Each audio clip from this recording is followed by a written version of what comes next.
Chef J. Today we're gonna be making apple pie. Let's get it. First, you want to wash and skin your apples.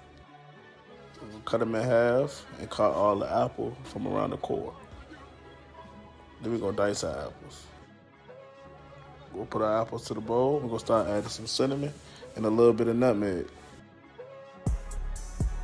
Then we're gonna get that a good stir till all the apples is completely covered.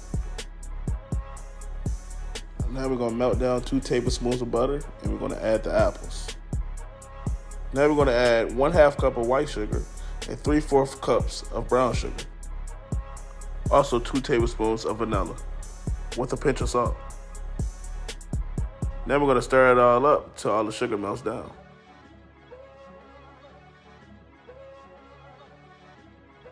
Give it a good stir so we can know all the apples is covered.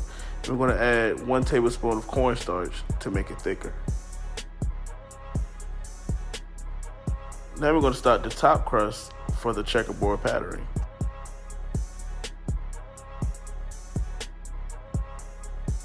After the filling has reached the room temperature, now you're able to fill your pie crust.